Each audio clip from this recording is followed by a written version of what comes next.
Hey everybody, it's Andre Shirdan, and I'm here with Dr. Shaina Holman of Holman Family Dental Care in Chapel Hill, North Carolina.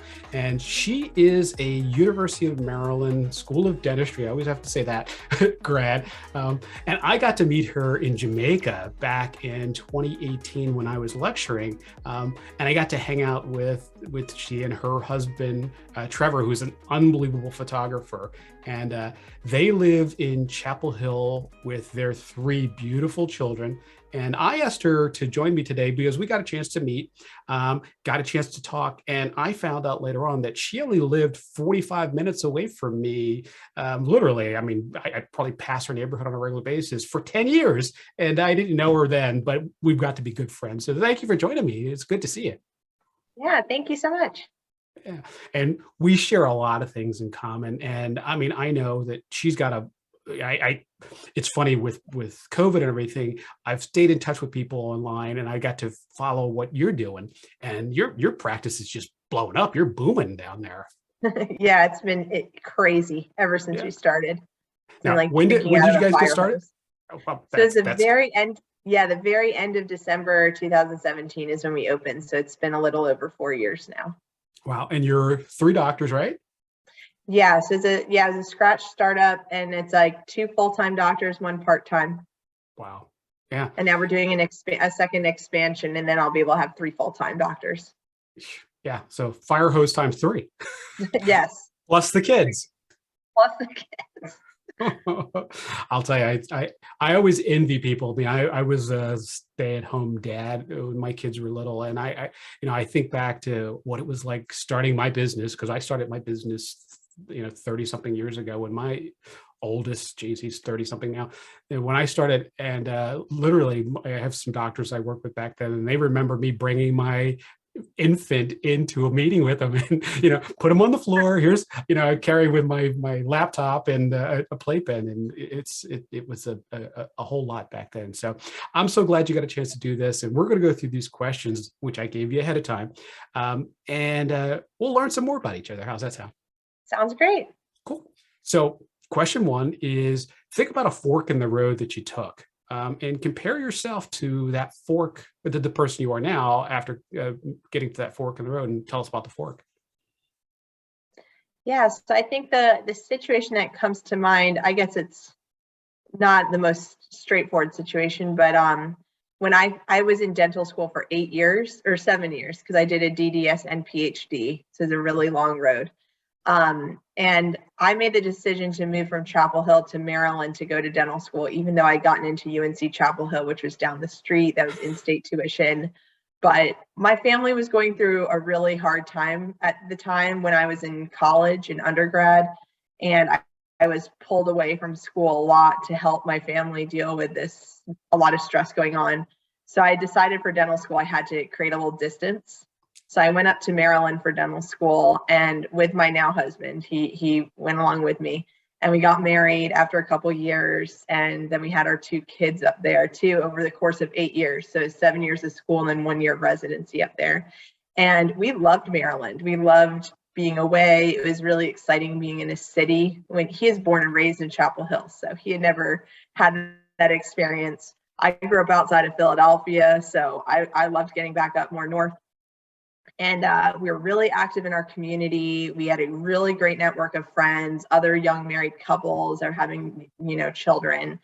But when I finished school, the decision had to be made about where we were going to start to settle and lay our roots. And me and Trevor both, Trevor has a photography business, so he had been drumming up a lot of business and was doing pretty well in Baltimore. And I knew I wanted to own a practice. I didn't know exactly what that would look like buy-in or startup or whatever, but I knew I wanted to really lay roots somewhere in a community where I could really become a part of it. And so we really had to think hard about where that would be. And we were thinking maybe the suburbs of Baltimore, but that would be starting completely over again. We wouldn't know anyone in that area. And as much as we loved Baltimore, when we started having children, you start to look at it through a little different lens. When we were just a young couple, we were really active in the community and trying to better it and did a lot of service in the community. But when you have children, you kind of worry about what you're exposing them to. Like we had drive-by shootings regularly in our neighborhood in the middle of the day. A lot of vulgar language just the second you step out your door coming from children. There's one day where the elementary school let out on a Friday and there's a dead body right in front of the school. Oh. So you start worrying about what like trauma you're going to expose your children to. And so it was just a really hard decision for us, but we ended up deciding to move back to Chapel Hill. And a lot of that was because we wanted our parents to be really involved in our kids' lives. And we were realizing they were going to be the kind of grandparents that see the kids twice a year. Or we were going to have to be driving down on weekends or taking a lot of time off of work, or how would we be able to take actual vacations if every moment we felt like we needed to see our family. So as much as I hated Chapel Hill when I first moved to Chapel Hill when I was 16, and as much as we loved Baltimore and Maryland, we really decided we should go back home because, we get that family support, and this isn't a totally new community to us. Trevor would be able to probably hit the ground running because he already knows everyone in Chapel Hill. And I didn't live in Chapel Hill that long, but still having my parents there, my family and his family, I knew I'd have the support system that I needed to be a practice owner. And so, we moved back, and it was just the best decision. And we just were like, why did this even seem so difficult to think about before? But I mean, it was so hard. We were so active in that community there. We owned a home. We really had viewed ourselves always living there. But now that we're back here, it's just an amazing decision. And I worked for a practice when I first got here for 5 months, and I quit my job because of some ethical dilemmas I saw in the owner. And then I temped for a while because I couldn't find a good practice that would be a good fit. And I wanted to join a practice maybe I could buy into eventually, or again, have some longer term roots. And then I just decided to go ahead and do a startup practice because, again, I knew I had the support system around me, and I knew I was just active. Again, we're always active in our community wherever we are, but it's definitely helpful when you already know a lot of people. And I just did some reflecting on that and realized, I think I could do this from scratch. I think, I'm a strong leader. I've always been. I love building a team and leading a team. And even if it's slow to grow, it would be my own.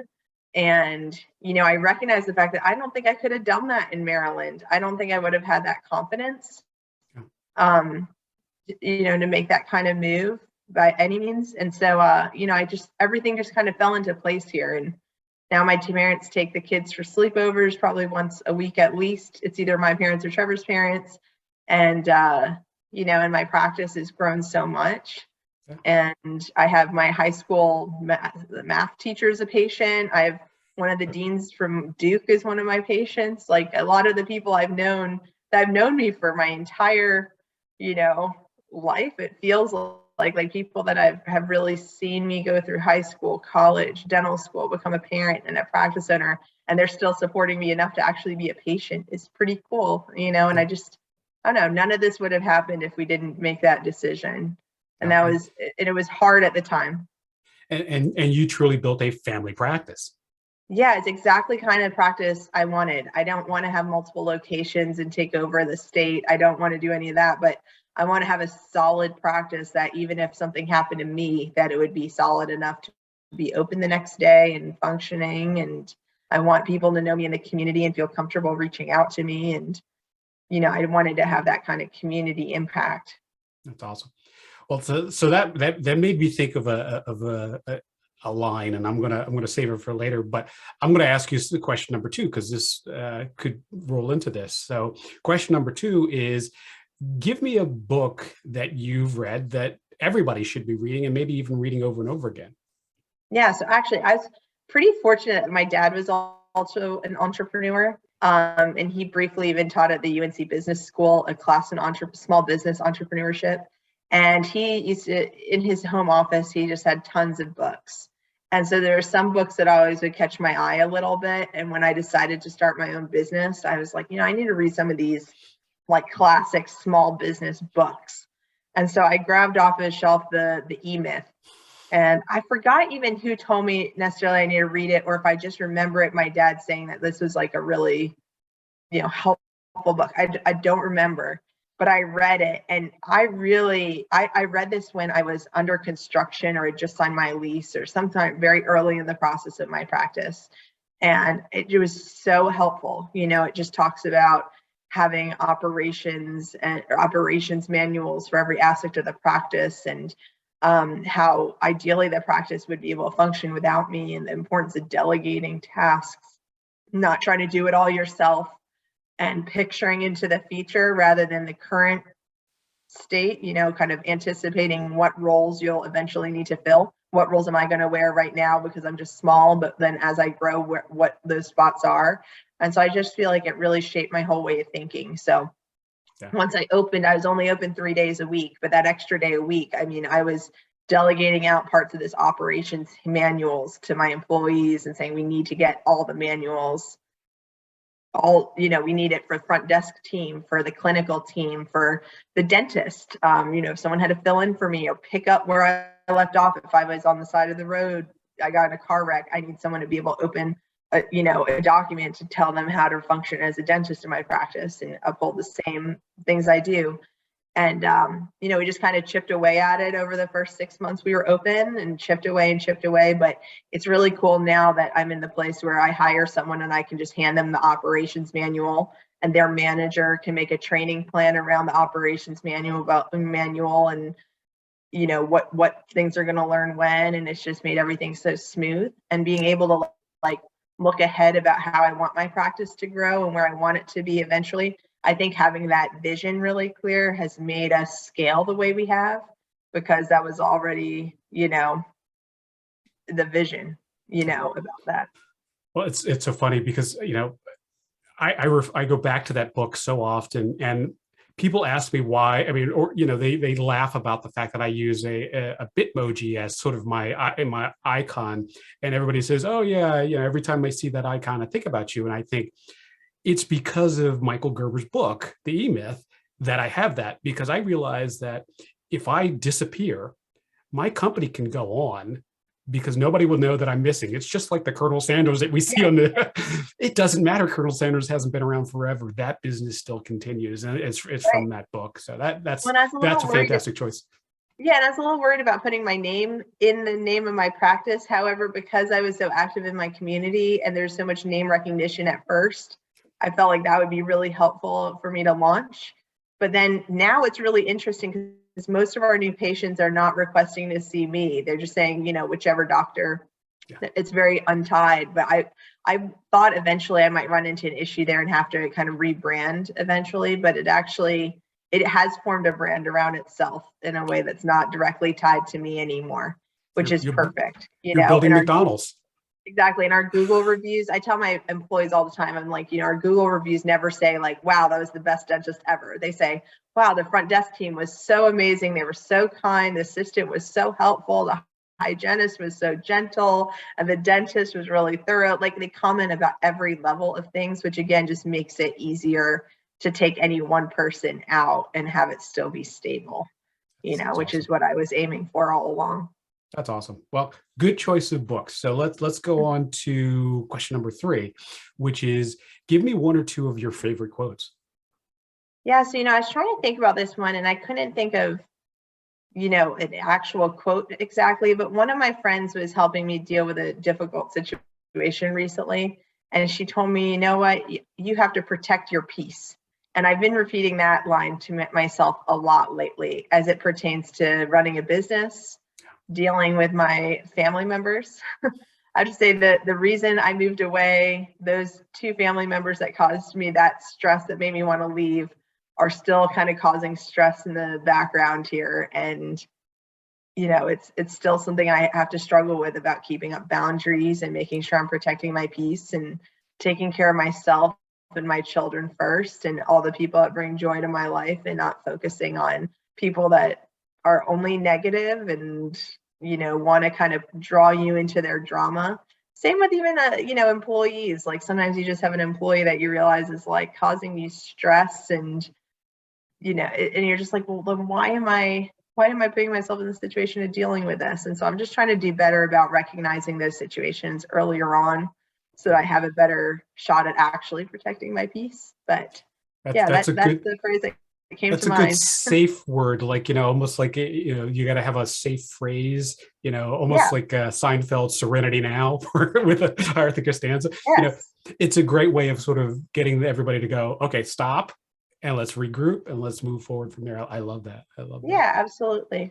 Well, we'll give her credit for that as the author of that phrase. There you go. I love it. All right. Do you have another one, or is that one we're going to stick with that one? No, I can't really think of an actual quote. I mean, I feel like I generally have different types of like little mantras like Well, that I just that try was to a keep game myself changer. focused That's a game on. changer. I love it. I love it. So cool. All right. So let's move on to question number 4, which is, what high-tech thing can't you live without? So it's got to have a plug or got to have a battery. What's that high-tech thing you can't live without? Yeah, I mean, not very unique here, probably my phone. And it's really hard when when something happens to your phone, or I've left it at home a couple of times and I've been like, oh my gosh, I it's don't know how to function. It's insane that we're that dependent on it. I remember thinking I would never want to be that connected to the internet ever, and now cannot live without it. Yeah. All right. So the big question is Apple versus Android. Apple. Okay. All It's right. the same thing in dentistry. I feel like the iTero versus the Trios. It's Yeah. Yeah. iTero. I'm not very good with technology, so I need the easy to use thing, not the complicated can do everything. I get it. I get it. Okay. So then, flip side of that, what's the low tech thing? Can't have a battery, can't have a plug that you can't live without. Um, that one was harder for me to think of. I mean, of course, just like I don't know if it counts, but like my family, and I'm I just like really that. close with my family, and I just, they're such a big part of my happiness and everything. That's and not just my children, but like my children, my husband, and like my parents and my in-laws. Like we're just really, really close, and I call them all multiple times a day. It's it's Yeah. just That's probably the best answer I've heard. What? Or let me put it another way. One of the best answers. That way, I don't get in trouble with my other other guests. That's one of the best answers I've had, because that would, if I had thought of that one, I would have said that one. That's a fantastic one. I love that. Although I think some of my family have to. Some of them come with plugs. So yeah. I heard one of my friends recently said, "Family's the gift that keeps on giving." this is It's true. like, This yeah, is whether true. for good, for better, for worse. Yep. Yep. But I love that one. yeah. Yeah. So now let's go all the way. Let's circle back to the beginning and let's talk about, if you could go back to that fork in the road, what advice would you give yourself? Yeah, I think I would have made sure I was really thinking about that value of the family. Like I think I was at that age, at that point in my life, my 20s, I was just so much more focused on myself and protecting myself from, some of this negativity and wanting to do my own thing. But I think the being able to be, or making sure to, like when making those big life decisions, really thinking about how you want to be close to your family over time. Like right now, my grandmother is suffering from dementia and I'm her power of attorney. And it's such a blessing to be able to live 5 minutes away from her and be able to take care of her. And I can do that from another state. Or if my dad had a triple bypass right before I moved back Mm, to North Carolina, and my grandmother had broken her hip. And I think sometimes you don't think about what happens to your family as they get older and yeah. who's going to be there for them. And, they were there for me as a kid, but those roles start to flip as you get older. And I think if I had really thought about that when making my decision, it would have been just so obvious. Okay, go away for school, have this experience, get this training, but like obviously go back. So yeah, I just would encourage people when they're trying to make their life decisions and try to figure out what they want. Also, just don't forget that factor. Who's going to take care of your family members as they get older? And maybe they already have someone else. Yeah. Or maybe the answer is to move them closer to you. But I just think that needs to be a big part of people's like decision making process when they're like laying out their life goals. Yeah. That brings a lot of clarity to what you want when you picture that stuff. Yeah, you got, family is always a factor. So here's a question I didn't prepare you for, but it's an Mm-hmm. easy one. So Shaina is who she is because of hard work or luck? Oh, good question. gosh, it's such a combo of both. I have had to work really, really hard, but I've also had a lot of fortunate circumstances around me, and I'm in a place of privilege. And I absolutely recognize that I actually, as a very young child, my dad often tells me that I'd be like, first or second grade, telling him that I was so lucky to have parents and have the means to go to school that I felt very much obligated to go as far as I could with my schooling and get good grades, because there's just so many kids in the world that did not have the opportunities I had, the access to nutrition and water, and again, even schools and money and things that allowed me to do all that stuff. So I feel like some of that is luck, being in a place of privilege that I could do the things I could do and get to where I have been. But I'm also someone where school did not come easy to me. People think because I have a DDS and PhD, I just love school. And I actually don't love school at all. I love hands-on learning. And that's why I kind of pursued both of those things. But I've not gotten all A's, and I've had to work really hard in school. So I definitely have worked hard. But I mean, you can't, I don't know, there's so many people that don't have the opportunity to do what I've been able to do. And every time I ask this question, I think about the ways everything works out in the world. And I think sometimes it's our parents' hard work that offers us the luck to then do our own hard work that provides our kids with luck, which provides hard work. And I think it's a cycle, and that goes back to family. Family is important. So, well, I'm so glad that you got a chance. Oh, sorry. I was going to say, my parents had a lot more obstacles than I did to succeed, and watching them do all that shaped me in a big way. Oh, yeah. I see it every day, and I have to thank it for every day. And, I think the more gray hair I get, the more I'm thankful for the things that my parents did. So, the closer I get to their age, it's the weirdest thing. I'm getting older as they're staying where they are. So, you'll get to that point at some point.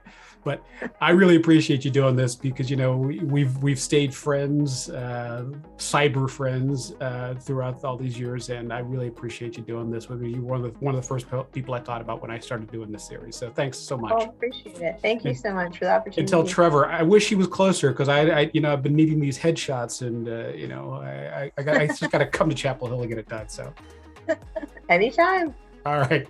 Thanks so much. Yes. Thank you. Bye.